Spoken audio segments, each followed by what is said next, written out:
नमस्कार दोस्तों, स्वागत है आप सभी का डिजिटल तैयारी में। मैं सौरभ भारती आप सभी का हार्दिक स्वागत करता हूं।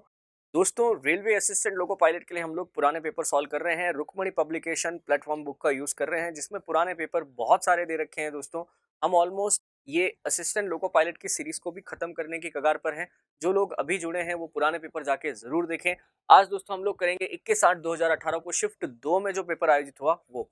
तो आइए शुरू करें।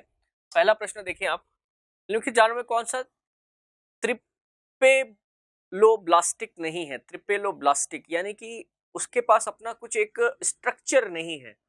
शरीर का स्ट्रक्चर होता है ना, तो आप देखिए जेली फिश का कोई स्ट्रक्चर नहीं होता, बिल्कुल मेम्ब्रेन टाइप की होती है। मैगस्नीज भारत आने वाले शुरुआती खोजकर्ताओं में से एक था, उसका संबंध किसके था? तो सेल्यूकस देखिए जो है, सेल्यूकस मैगस्नीज जो है सेल्यूकस निकेटर, जो कि सिकंदर का सेनापति था, अलेक्जेंडर का। और अलेक्जेंडर कहाँ से आया था? यूनान से आया था, ग्रीस से आया था। इसका संबंध भी किससे था? यूनान से। एन एरा ऑफ डार्कनेस पुस्तक किसने लिखी है, जो बड़े पैमाने पर औपनिवेशिक भारत की गंभीर वास्तविकताओं का वर्णन करती है? दोस्तों, ये बहुत ही अच्छी किताब है शशि थरूर की, जो कि अंग्रेजों ने जब भारत के ऊपर शासन किया उस समय भारत के अंदर कितनी इन्होंने इकोनॉमिकली और सोशली भारतीयों को डिप्रेस किया, उसके बारे में है। एक सांद्र अम्ल को तनु करने के लिए हमें क्या करना चाहिए? भाई, आपके पास जो एसिड है वो बहुत ज्यादा हार्ड है और आप उसको थोड़ा माइल्ड करना चाहते हैं, तो आप क्या करेंगे? उसमें पानी मिला दीजिए। सांद्र अम्ल में क्या करें? आप पानी मिला दीजिए। कंसंट्रेटेड है तो वो डाइल्यूट हो जाएगा पानी मिलाते। नेक्स्ट देखिए, national merit order grand cross commander Ivory Coast Africa के सर्वश्रेष्ठ नागरिक सम्मान को किस भारतीय को प्रदान किया गया था? ये आइवरी कोस्ट का सर्वोच्च नागरिक सम्मान है, जो दिया गया था किसको? उस समय के हमारे तत्कालीन राष्ट्रपति थे प्रणब मुखर्जी, उनको। रिक्त स्थान में सबसे उपयुक्त भरिए। इथेनॉल का के लिए विकृतीकरण होता है।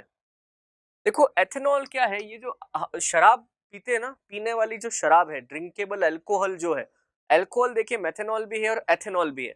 पर ड्रिंकेबल एथेनॉल जो है वो ड्रिंकेबल जो अल्कोहल है वो एथेनॉल होता है। बात समझ रहे हैं? तो एथेनॉल का जो ये विकृतीकरण जो है, इसको पीने लायक जो बनाया जाता है विकृतीकरण के कारण, ताकि क्या हो सके, इसको पीने के लिए उपयुक्त बनाया जा सके। 2017 में प्रकाशित भारतीय अंग्रेजी उपन्यास नो अदर वर्ल्ड है राहुल मेहता का। किसका है? राहुल मेहता का।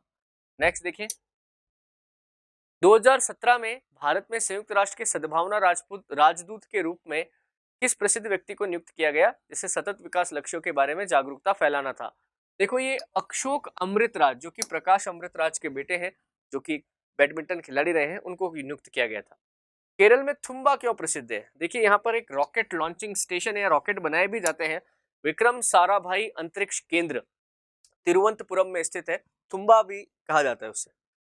यह प्रक्रिया है जिसमें अम्ल और क्षार मिलकर लवण जल का निर्माण करते हैं। तो देखिए, इस प्रक्रिया को कहा जाता है उदासीनीकरण। क्या कहा जाता है? उदासीनीकरण।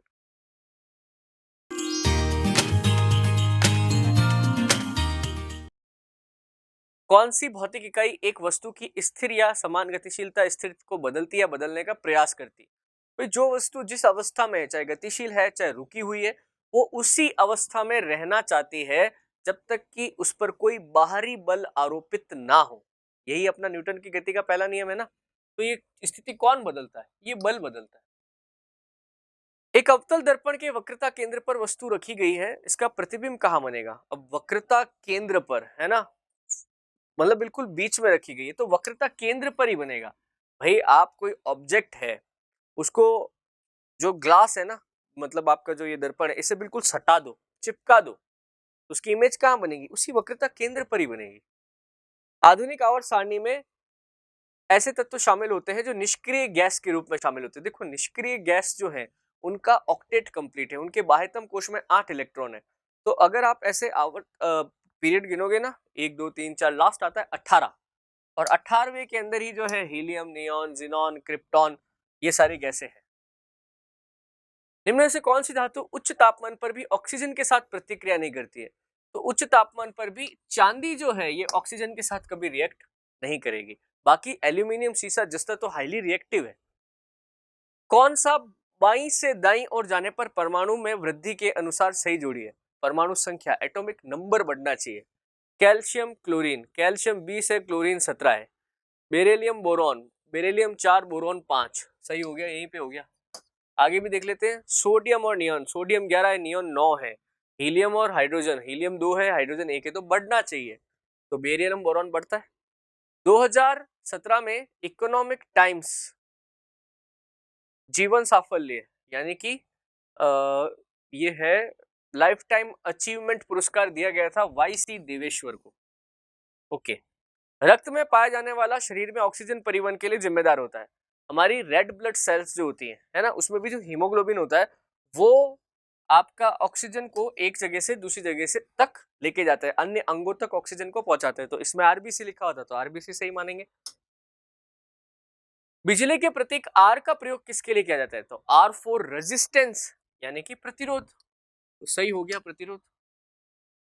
कौन सा उभयलिंगी फूल है, यानी कि जो एक मेल और फीमेल दोनों की तरह व्यवहार करता है, पुंकेसर और स्त्री केसर की तरह, तो ये सरसों का फूल व्यवहार करता है। उस अंग को नाम दे जहां भ्रूण विकसित होता है। जो भ्रूण है, जो बिल्कुल जो बच्चा विकसित होता है वो हमेशा गर्भाशय के अंदर विकसित होता है। ESPN वर्ल्ड फेम सूची 100 सूची बनाने के लिए ESPN वार्षिक तौर पर विश्व के 100 अति प्रसिद्ध सक्रिय खिलाड़ियों को सूचीबद्ध करता है। 2017 में किस भारतीय खिलाड़ी को इस सूची में उच्चतम रैंकिंग प्राप्त? 2017-18 अगर किसी को याद है, विराट कोहली का ये पीक टाइम था। कौन सारी जो रैंकिंग्स है उनमें फर्स्ट पे थे। इनमें से किस इकाई ऊर्जा की इकाई के समान है? देखो, कार्य ऊर्जा प्रमेय हमने पढ़ा था, यानी कि वर्क एनर्जी थ्योरम। कार्य ही ऊर्जा है और ऊर्जा ही कार्य, दोनों एक दूसरे में इंटरचेंजेबल होते हैं, तो ऊर्जा और कार्य एक समान होंगे। नेक्स्ट देखो, एक मोल में कितने अणु होते हैं? तो ये तो हमारा जो एक मोल है उसी का आंकड़ा हमको देना था, 6.023 into 10 to the power 23 Avogadro संख्या है। एक मोल में कितने अणु हुए वही पूछा है इसने।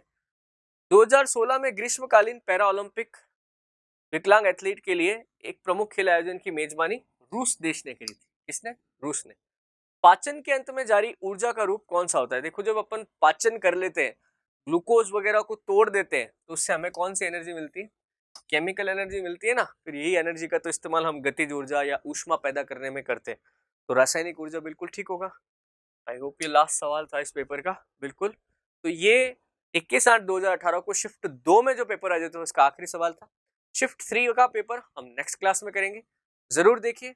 अगर आपको किसी भी प्रश्न में कोई समस्या है, कोई डाउट है या आपका कोई और प्रश्न है, तो आप जरूर कमेंट बॉक्स में लिख के दीजिए, मैं आपको जरूर जवाब दूंगा। मिलते हैं नेक्स्ट क्लास में, तब तक के लिए धन्यवाद।